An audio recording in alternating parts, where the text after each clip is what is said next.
Sonhos eróticos são indícios de transtorno sexual? Nem sempre os sonhos eróticos são indícios de transtornos de ordem sexual. Toda criatura humana vive fantasias eróticas em determinadas fases da vida ou durante toda a sua vida. O problema grande não é este.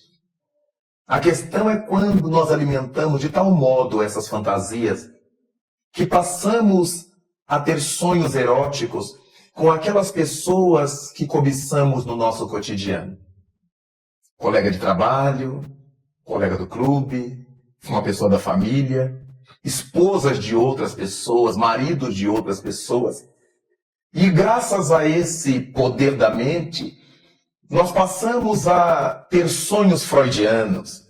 Sonhar com essas pessoas como se de fato elas estivessem tendo uma relação de intimidade conosco. O sonho vai se tornando agradável ou profundamente perturbador. Juramos que sonhamos com aquelas pessoas, quando muitas vezes entidades perversas se fazem mostrar com a expressão daquelas pessoas para nos vincular cada vez mais a elas. Daí decorrem tantos crimes, tantos problemas graves na relação social e em função disto. E isso é tão antigo na humanidade que Santo Agostinho, do século II, já foi partidário de uma tese que era a tese dos espíritos íncubos e dos espíritos súcubos. Acreditava-se que os espíritos íncubos fossem demônios masculinos que, durante as noites, durante os sonhos, viessem perturbar as mulheres humanas, e manter relações íntimas com elas. Enquanto que os demônios súcubos eram demônios femininos, que viriam durante os sonhos perturbar os homens, mantendo contatos sexuais com eles. Esses íncubos e súcubos não passam de seres espirituais, que se valem da nutrição que oferecemos ao pensamento, as fantasias que alimentamos no cotidiano, para nos excitar, perturbar a nossa oportunidade de relaxamento pelo sono, de descanso pelo sono. E muitas vezes essas pressões são de tal ordem que o indivíduo chega à ejaculação, o que nas fases jovens da vida são as poluições noturnas dos rapazes, ao longo da existência pode ser provocado por essas insinuações espirituais, essas ações espirituais que são alimentadas pelas fantasias que nutrimos em nossa consciência. A masturbação possui consequências psíquicas deletérias?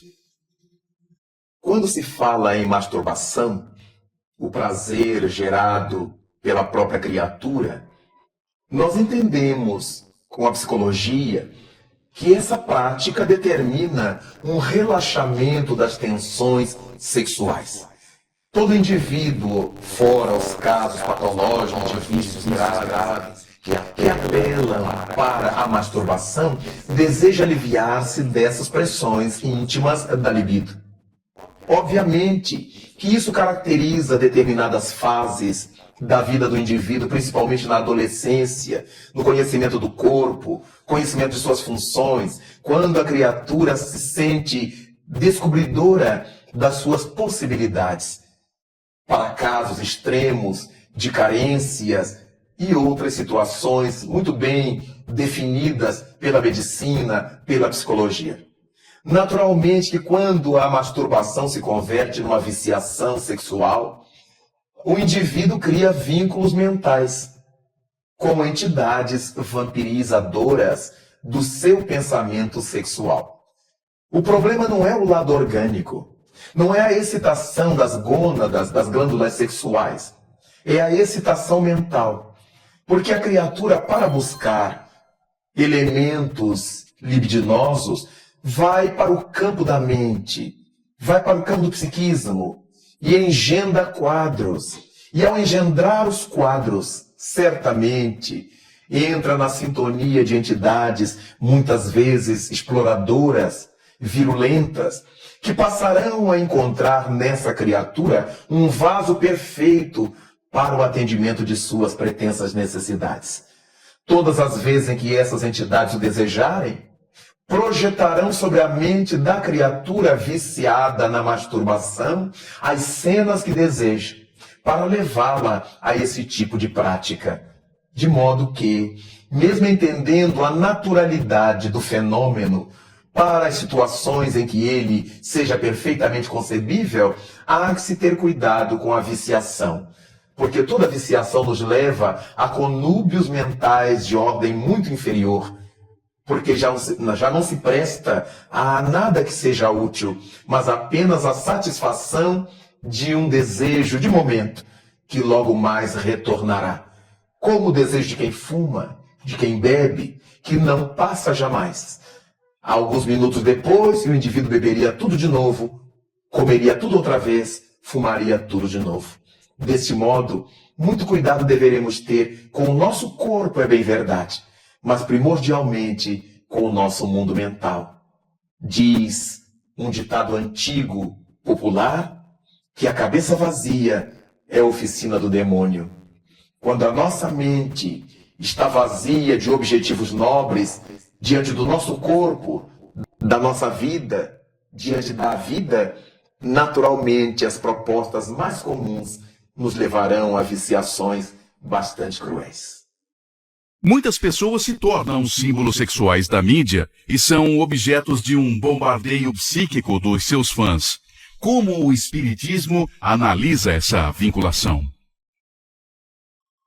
Nós aprendemos com o Evangelho de Jesus que a cada um é dado conforme suas obras. Todas as criaturas que aceitam essa pecha de símbolos sexuais passam a ser alvos do pensamento desajustado de todas as criaturas que a veem como tal. E desse modo, se elas se abrem para isto, se aceitam isto como uma grande honraria terrestre, passam a assimilar esses pensamentos nefastos, viciosos, que certamente acabam por lhes produzir patologias, enfermidades, dificuldades psíquicas variadas, levando muitas vezes a problemas de enfermidades graves, de fundo psicossomático. Jesus Cristo estabeleceu que o escândalo é necessário. Ai, porém, daquele que provoque o escândalo. Se o símbolo sexual é o provocador de todos esses tipos de excitações mentais que se desbordam das mentes humanas sobre ele, ele absorverá essa onda nefasta, essas energias grotescas, esses fluidos envenenados. E é muito comum que apareçam lesões no aparelho genital, lesões nas glândulas sexuais, tormentas psiquiátricas, criaturas que passam a ter enxaquecas intermináveis, dores de cabeça, alucinações, sem saber que tudo isto é fruto dessa onda mental na qual se alimenta, na qual se nutre.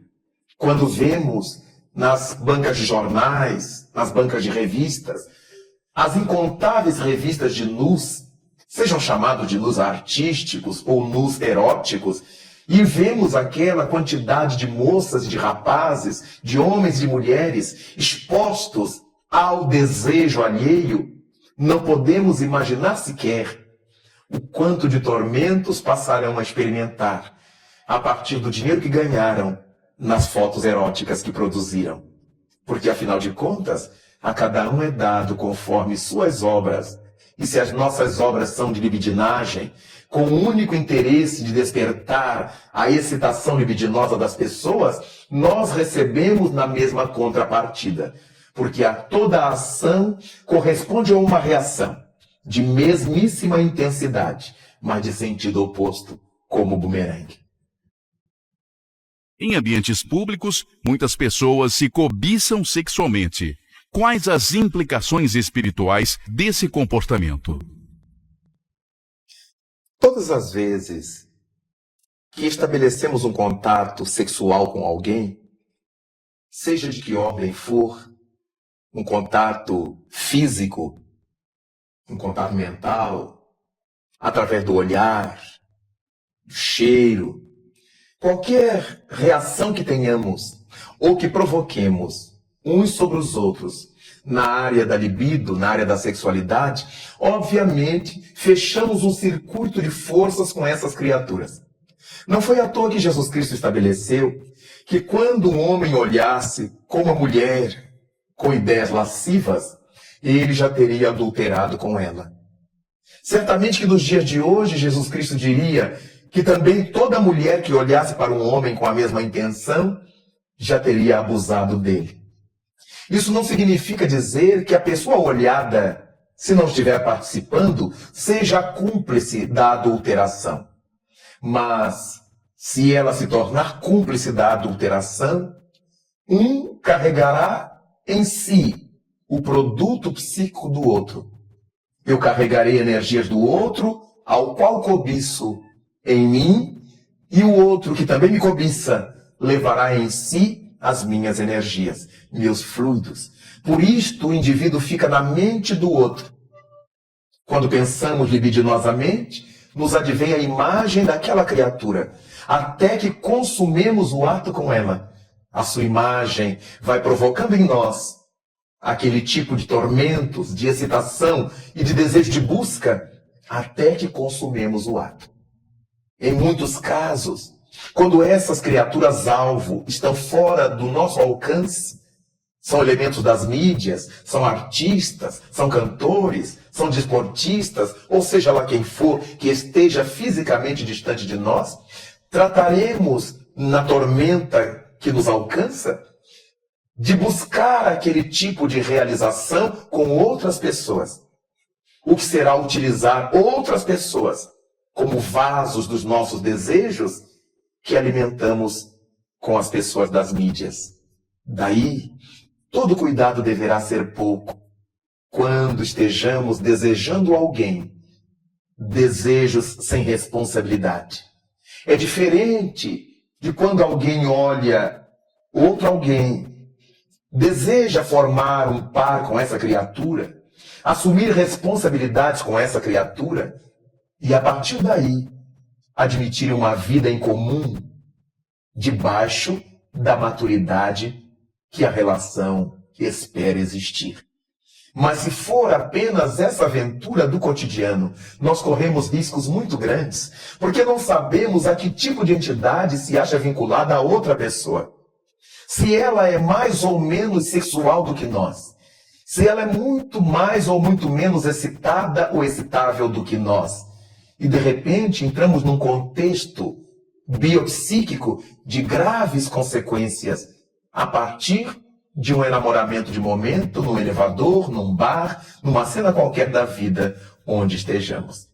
Não se trata de apavorar as criaturas, de dizer que ninguém pode ter desejo sobre alguém, mas se trata de dizer que a nossa mente é poderosa, mas as mentes alheias também.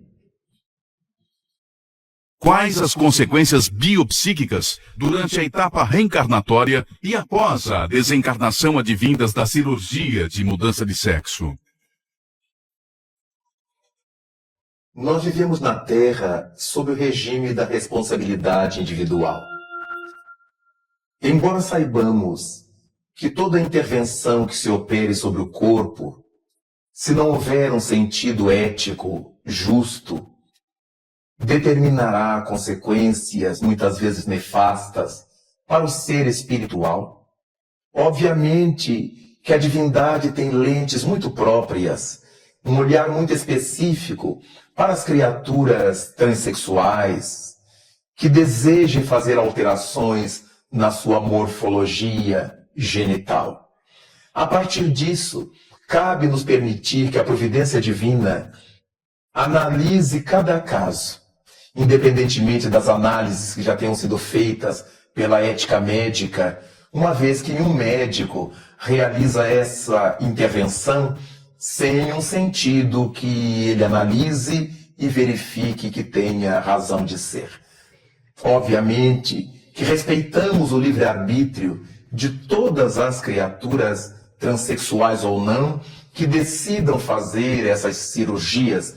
Se a medicina chegou a esse ponto, elas são possíveis, elas são passíveis de acontecer. Nada obstante, todas as vezes em que incorrermos em determinado tipo de cirurgias, em determinadas buscas para modificar o nosso corpo, sem que para isso haja um sentido positivo, de acordo com as leis de Deus, todos teremos que herdar as consequências nefastas de tal atitude. Pode haver prejuízo na atividade mediúnica ou na aplicação de passes se o trabalhador mantiver relações sexuais nas horas que precedem o início do trabalho ou na noite anterior? É uma questão de grande relatividade, que não se pode absolutizar. Obviamente, para realizar um trabalho qualquer, nos preparamos antes, descansamos, repousamos, até para o nosso trabalho profissional. Não se justificaria para um médium, para um tarefeiro do bem, que antes dos seus trabalhos de mediunidade, em que a mente estará envolvida com o mundo dos espíritos, em que ele precisará estar tranquilo em sua intimidade, para captar essas frequências mais altas, para entrar em boas sintonias, que ele apele para uma vivência libidinosa, que provoca a excitação de sua mente, que o retira desse tipo de sintonia mais fina com o mundo espiritual superior. Então é uma questão de bom senso. Obviamente, numa emergência, numa necessidade que a divindade saberá avaliar, uma criatura que estivesse envolvida numa situação dessa e sem saber que logo adiante seria requisitada para aplicar um passe, ela tem o atenuante de não saber e não vai se negar a prestar um serviço porque acabou de ter um relacionamento íntimo com alguém. Nada obstante, se esse trabalho já é definitivo e definido, se já existe a consciência de que naquele dia e naquele horário estaremos atendendo ao trabalho da mediunidade ou dos passes, obviamente não nos custa fazer essa ligeira dieta, esse pequeno regime e aguardar para depois darmos vazão às nossas necessidades ou desejos de ordem sexual. É notório que a chamada revolução sexual alcançou a grande mídia, com a crescente exposição de imagens e conceitos antes tidos como tabus ou tratados de forma restrita. Como deve ser entendida essa situação? Todas as vezes que as mídias entram na questão da sexualidade, costumam fazê-lo de forma deficiente. As propagandas governamentais estão sempre buscando resolver os efeitos, seja através de preservativos, seja através de coisas que não educam, apenas criam hábitos mascaradores. Seria importante que todas as mídias que adentrassem na questão sexual tivessem por trás de si indivíduos humanos educados a tal ponto que pudessem projetar o prazer e suas consequências. E ao invés de induzir as pessoas simplesmente ao uso das camisinhas, dos preservativos de que ordem for, também lhes ajudasse a suplantar o instinto, a reeducar o instinto, porque nós não somos irracionais. Nós sabemos que na hora em que temos fome, se devemos comer ou se devemos esperar um pouco. Se é para comer na hora em que a fome chega ou se é para nos alimentar horas depois. A criatura que raciocina deverá saber usar o que a mídia oferece, quando seja positivo, e descartar o que seja negativo. Neste capítulo, estamos encontrando o sexo através da internet. Quantos jovens são arrastados por essa caudal? Quantas crianças são mal formadas por esse incentivo? Quantos adultos se perdem, se prostituem psiquicamente, criando vícios terríveis no contato com a internet sexual? Afinal de contas, a tecnologia está na Terra para nos ajudar a viver melhor e não a nos atormentar mais. Desse modo, cabe a todos os educadores mostrar que, de fato, determinados canais midiáticos nos trazem prazeres, mas que esses prazeres estão atrelados a comprometimentos graves com a nossa própria Constituição. Não é que Deus nos vai castigar, não é que os espíritos nos vão molestar, é que nós não nos sentiremos felizes, porque ao criarmos vícios, teremos a necessidade de satisfazê-los a cada hora, a cada momento, como quem joga, como quem fuma, como quem bebe alcoólicos, como quem usa drogas fortes. Será mais difícil o controle. Na sexualidade, as coisas não se passam diferente. E isso também se dará. O vício, a tormenta, que vai induzindo o indivíduo cada vez mais a afundar-se nesse charco do que poderíamos chamar de imoralidade, quando usamos as nossas forças divinas, que são as forças sexuais, para nos perder, para nos atormentar e atormentar os outros. O que devemos entender da postura de dois parceiros que, sem ter compromissos afetivos sexuais com terceiros, mantêm entre si relações sexuais, cientes de que o relacionamento deles não resultará em uma convivência duradoura? Este é um quadro muito comum no mundo em que nós vivemos.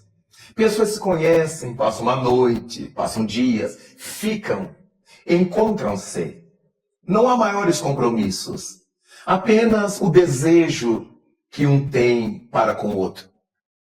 É óbvio que este projeto não faz parte das leis divinas. Este é um projeto que faz parte dos hábitos humanos. A divindade os compreende, sem dúvida, pelo nível de evolução em que nos encontramos. Mas nós criamos vínculos que seriam dispensáveis com criaturas que muitas vezes nada têm a ver com a nossa vida, nada tem a ver com a nossa realidade espiritual. Mas por causa daquele momento de prazer que se deseja ter, sem compromissos, em nome dessa liberdade atitudinal, nós criamos tantos amarramentos, tantas amarrações para um futuro complicado. Porque todas as vezes que fazemos sexo com alguém, fechamos um circuito de forças com esse alguém. Passamos a nos nutrir das energias dessa pessoa. E ela das nossas. E é por causa disso que antes que queiramos fazer um sexo sem qualquer compromisso, analisemos bem se seremos capazes de depois suportar as consequências desse relacionamento, que verdadeiramente não sabemos quais serão, porque não podemos jamais imaginar as consequências de nossas atitudes sobre a mente do outro com quem nos relacionamos.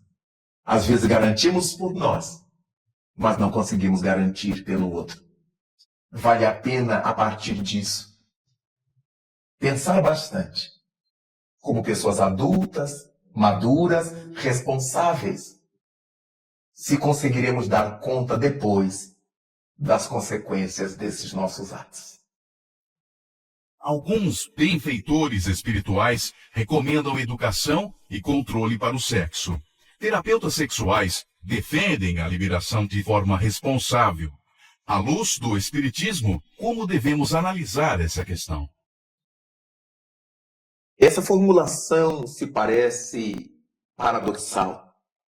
Porque se, ao mesmo tempo, algumas correntes de terapeutas não admitem o controle por ser castrador, mas dizem que a relação deve se dar em nível de responsabilidade, toda responsabilidade é castradora.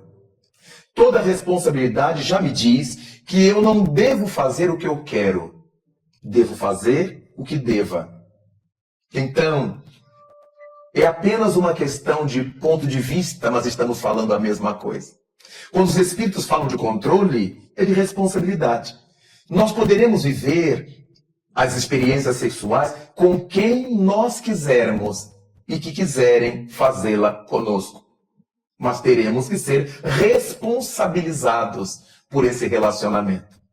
Mesmo quando há pessoas irresponsáveis que fazem o sexo e fogem, elas nem por isso deixam de ser responsabilizadas pelo que fizeram. O temperamento, o comportamento foi de grande irresponsabilidade. Mas elas ficaram responsabilizadas, comprometidas diante da consciência cósmica que pulsa na sua própria consciência. Daí então, quando nós falamos com a linguagem dos espíritos que é necessária educação e controle, e alguns terapeutas, conforme a questão referida, se referem à responsabilidade de acordo com a boa convivência social, essa responsabilidade, para que seja de fato, tem que estar calcada no autocontrole. Todo indivíduo responsável é o indivíduo que se sabe controlar, que se sabe posicionar diante das coisas, para retirar das coisas os melhores resultados para a sua vida. O chamado sexo seguro é massivamente promovido através de campanhas de prevenção das doenças sexualmente transmissíveis, tratando da consequência e não da causa do problema. Essa é uma atitude responsável? Todas as campanhas massivas que temos testemunhado em nossa sociedade, venham elas de órgãos governamentais ou não, de fato elas procuram atender às consequências. Isto porque existe um desnivelamento muito grande entre a questão do comportamento dos indivíduos e a educação. Estamos numa época em que a educação tem sido mais um discurso interesseiro, oportunista, do que uma prática vivencial. Desde o cerne da família, a questão educacional vai sendo deixada de lado pelos pais, por muitos pais, pelos responsáveis pela educação infanto-juvenil. Por parte das autoridades nem se fala. Numa busca ansiosa por números, por estatísticas, nós vamos verificando que a verdadeira educação popular vai ficando em segundo e em terceiro planos. De modo que quando ouvimos falar de preservativos, de camisinhas, são problemas consequenciais.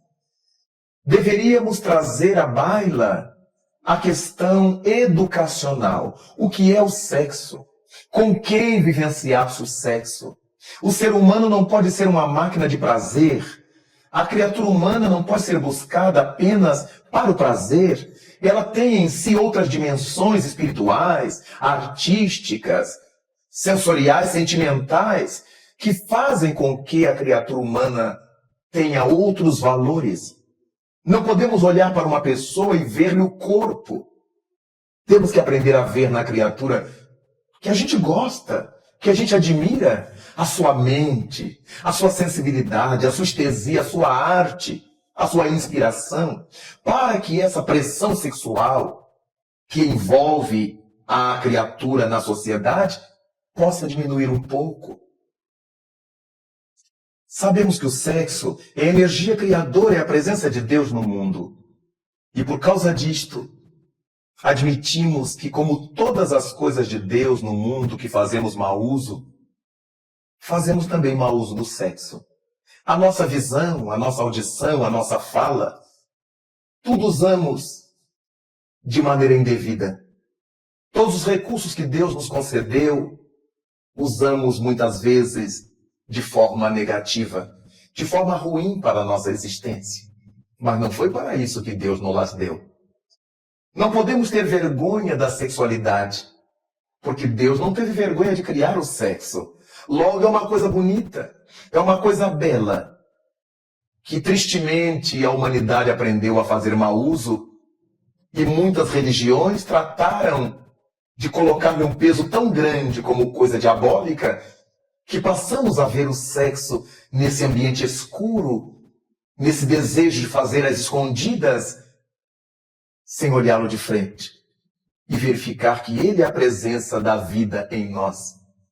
Daí caberia às nossas autoridades, quando formadas por pessoas de bem, trabalhar a educação das comunidades, ensinando o que a sexualidade representa.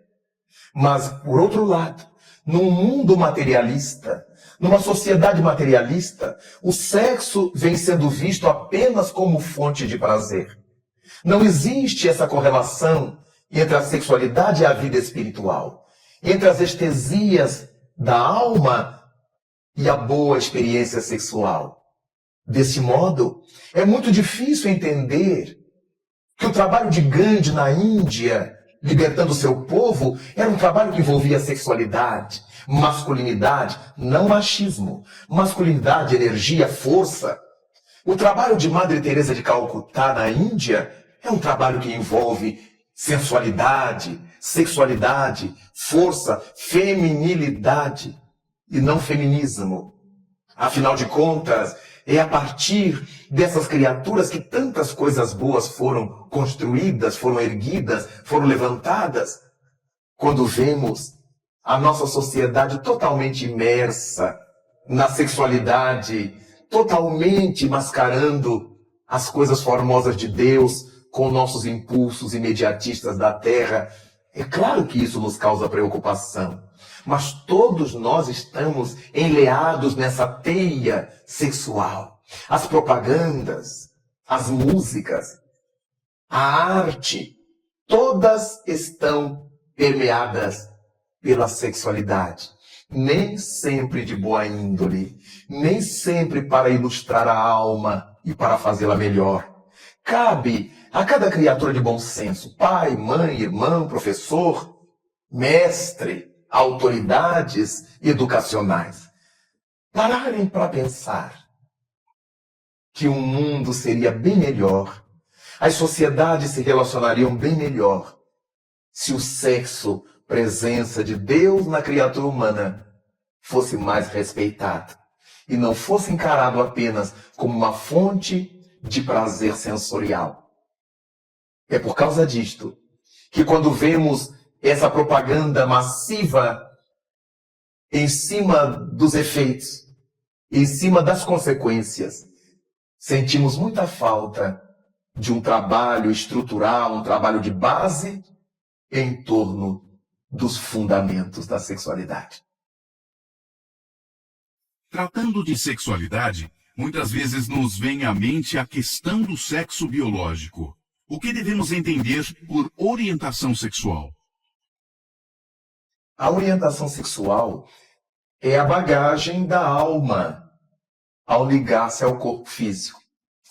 Quando nós olhamos o Livro dos Espíritos, na questão 202, Allan Kardec pergunta: quando no mundo espiritual, o que prefere o espírito? Nascer como homem ou como mulher? Aí está uma questão bastante importante, uma pergunta notável. E os espíritos respondem para o codificador que pouco importa. O que importa para o espírito que vai nascer na Terra é o gênero de tarefa que ele terá que enfrentar. De acordo com a tarefa que ele tenha que desempenhar no mundo, um corpo feminino poderá ser-lhe mais útil do que um corpo masculino, ou vice-versa. Então, para o espírito, desembocar suas energias num corpo de homem ou num corpo de mulher dependerá do tipo de atividades que ele venha para realizar. Com isto, quando a criatura renasce, existem fatores familiares, educacionais, fatores internos que determinam a sua orientação sexual. É a partir daí, quando a criança se desenvolve e entra na adolescência, que ela fica naquele lusco-fusco, naquela dualidade de inclinações, ele vivencia as experiências com seu pai, com outros homens, com sua mãe, com outras mulheres, e se identifica mais com um, mais com outro ou com ambos. E a partir daí, para muitos espíritos, surge a chamada orientação sexual. Alguns se tornam homossexuais. Significa que o que lhe satisfaz a mente é a energia masculina. E se eles carregam um corpo masculino, eles se tornam homossexuais. Porque eles gostam da energia do mesmo sexo. Se tratar de uma menina que encontra essa alimentação numa psicologia feminina, naturalmente ela será homossexual. Haverá outros que se identificam tanto com um, tanto com outro, e poderá adotar uma inclinação bissexual.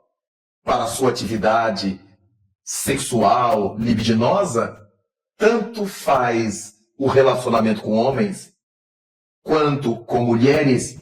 Para eles o prazer, a experiência, os levará ao mesmo lugar. Então são chamados de bissexuais. E há, dentro dessa questão de orientação sexual, variados caminhos que a alma pode escolher para percorrer. Não se trata de serem endemoniados, doentes, encapetados. Não se trata disto. Trata-se de uma alma num processo de experimentação, de vivências, de lutas, de conquistas, que fará com que ela se defina para levar a sua vida adiante. O que pesa na questão sexual não é a orientação se o indivíduo é hétero, é homo, é bissexual.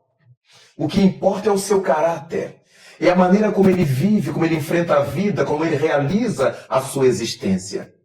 Na nossa sociedade, existe um hábito muito cruciante, muito negativo, que é aquele de nós analisarmos as pessoas por sua orientação sexual. Se alguém se disser heterossexual, pode fazer o que quiser, que ninguém mais dará importância à sua honra, à sua moralidade. Mas se for homossexual, todos os holofotes estarão voltados para esse indivíduo, que pagará com suor e lágrimas a sua orientação sexual. É importante pensar que na nossa sociedade, jamais alguém cobra do heterossexual o fato dele ser corrupto, de ser venal, de ser uma pessoa de má vida, de má índole, de ter várias mulheres ou vários homens, porque são heterossexuais. Então o problema da nossa sociedade precisa ser a moralidade, a ética com que os indivíduos vivem, e não a escolha que fizeram para a sua vida de intimidade, que afinal de contas não diz respeito a ninguém.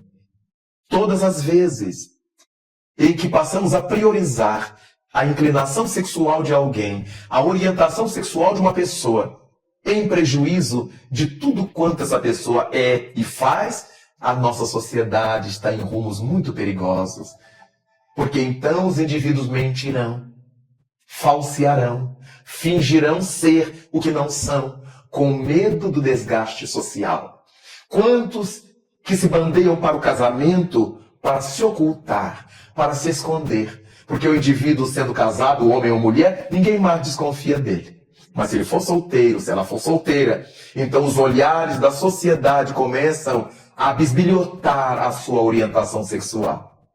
Ninguém pode fazer opção por ficar só, por morar só, sem que a sociedade bisbilhote e conclua quanto à sua homossexualidade, bissexualidade, etc. Daí, o nosso cuidado em verificar que a nossa orientação sexual diz respeito à nossa vida privativa e não aos outros. Desde que não estejamos causando prejuízos à sociedade com aquilo que escolhemos como nossa inclinação, como nossa orientação. E isso diz respeito a nós e daremos conta disso à nossa consciência e à divindade. Para a sociedade caberá o respeito com que respeitamos as leis, com que vivemos as leis, com que cumprimos nossos deveres, com que atendemos a nossa ação social pública. Daí então, todo respeito deveremos ter com as criaturas de quaisquer orientações sexuais. Em nome do livre-arbítrio, cada qual pode escolher para si aquilo que bem desejar. E a conta que cada um prestará, repito, será com a sua consciência e com as leis de Deus, que nela estão inseridas. Como a doutrina espírita analisa o adultério? O adultério enfocado desde os tempos de Moisés, no Velho Testamento da Bíblia judaica, é um fenômeno da criatura humana. O indivíduo humano renascido na Terra tem em sua natureza ainda rudimentar essa tendência à traição. O adultério é um tipo de traição. E nós podemos adulterar tantas coisas. Adulteramos a língua que falamos, adulteramos o que os outros falam, adulteramos uma imagem que vemos, simulamos coisas que não estão acontecendo. E existe esse processo da traição entre cônjuges, que nos acostumamos a chamar de adultério. Obviamente que é alguma coisa reprochável pelo bom senso, independente de que seja um bom senso à luz do espiritismo. Qualquer pessoa amadurecida entenderá que, não gostando de ser traída, não deverá gostar de trair, seguindo a proposta de Cristo, de fazer ao outro o que gostaríamos que o outro nos fizesse. Desse modo, cabe a cada criatura que se sinta tentada a trair o outro, pedir ao outro socorro, ajuda, abrir seu coração, abrir sua alma. Fulano, fulana, eu tenho uma tendência terrível à diversificação. Gostaria que você me ajudasse. Quando tiver que sair, de ir à festa, vá comigo, me acompanhe, me facilite lutar contra essa pressão que eu sofro. Naturalmente que o outro não gostará, mas se sentirá devidamente confortável por ter merecido a confiança dessa exposição. É natural na criatura humana, ainda nos níveis que encontramos na Terra, essa inclinação ao adultério. Não é nada recomendável. E foi por isto que no Velho Testamento judaico, Moisés permitiu que os homens dessem carta de divórcio às suas mulheres. Hoje, as mulheres dariam também aos seus esposos pela dureza dos vossos corações, diz Moisés. Porque no princípio não era assim. Por causa da dureza dos corações, é que Moisés permitiu que uma criatura deixasse outra, que o marido abandonasse a esposa numa sociedade machista como era a sua, e que hoje permitiria que também a mulher deixasse o seu esposo, quando houvesse esse nível alto de desrespeito, e que o amor não fosse capaz de cobrir, de superar, de enfrentar. Quando falamos de amor, de exemplos maiores, muitas vezes é citada a sublimação do amor. É cabível falarmos em sublimação do amor nos dias atuais? Teríamos exemplos para seguir? A questão da sublimação desde sempre encantou os pensadores, os poetas, os filósofos. E Sigmund Freud teve ensejo de definir, nos seus estudos psicanalíticos, a questão da sublimação sexual. Estabelece Freud que muitas almas humanas, muitas criaturas humanas, podem abrir mão da vivência sexual, libidinosa, genital, para dedicar essa sua energia a uma obra social de peso, a um labor para com a sociedade, a uma arte, a uma outra estesia qualquer. Alguém poderá abdicar da vida libidinosa, da vida sexual genital, em prol de alguém, em prol de criar crianças num lar de orfandade, de cuidar de idosos, de atender à tarefa da música, da arte, em qualquer das suas expressões, sem que isso a desmobilize como criatura humana. Pelo contrário, isso lhe trará estesias diferentes.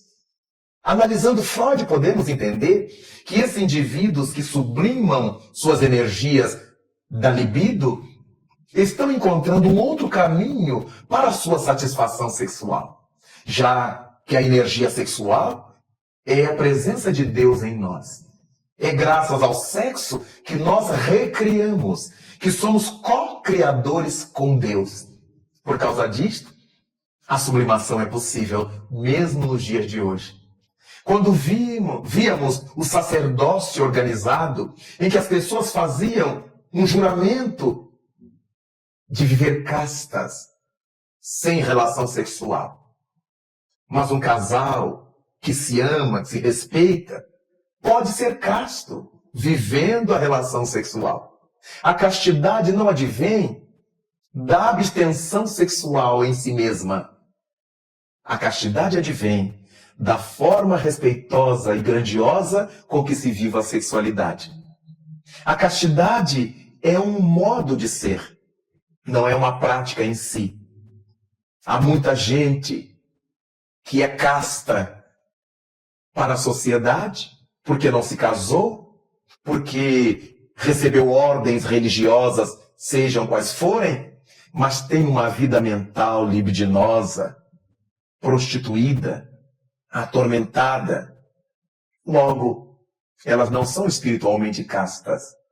Enquanto há homens e mulheres que não abriram mão de sua relação íntima de sexualidade, mas fazem com tamanho amor e respeito de um para com o outro, que o seu relacionamento é casto. Mas encontramos na nossa sociedade exemplos como os de Francisco de Assis e Clara de Assis. Amavam-se profundamente, sem conotações carnais. Eram irmãos de Assis, eram amigos, eram namorados espirituais. Encontramos nessas almas exemplos notáveis de sublimação. Francisco dedicou-se aos pobres de seu tempo, como Clara aos leprosos de sua época. Encontramos esse tipo de sublimação em Madre Teresa de Calcutá, em Francisco Cândido Xavier, em Divaldo Pereira Franco. Homens e mulheres que abdicaram de ter a sua própria família corporal, seus filhos da carne, para tratar dos filhos dos outros, dos pais dos outros, das famílias dos outros. Porque, em verdade, na Terra, todos somos uma só família. A sublimação da sexualidade nos faz verificar isto de modo muito mais intenso.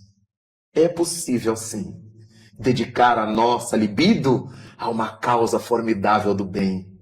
E isso não impede que os indivíduos casem-se, que os indivíduos constituam família consanguínea e possam viver dignamente a sua libido, o seu erotismo, a sua sexualidade.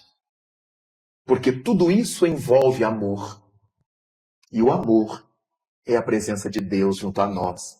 Segundo o evangelista, o amor é o próprio Deus. Agradeço sua audiência, ela é muito importante para nós e espero que tenha gostado desse conteúdo. Te convido ainda a conhecer outros vídeos navegando pelo nosso canal, ou, se preferir mais vídeos sobre essa temática, basta acessar os links na descrição desse vídeo. Caso ainda não seja inscrito, aproveite agora a oportunidade e ative o sininho das notificações. O YouTube tem reduzido as entregas de conteúdo sem essa ativação. E se algo tocou o seu coração ou despertou uma dúvida, deixe seu comentário. Sua participação fortalece a entrega dos vídeos e promove uma troca rica entre todos que buscam compreender mais sobre o espírito imortal. Compartilhe com amigos e familiares, e vamos juntos espalhar luz, conhecimento e esperança por meio da doutrina espírita.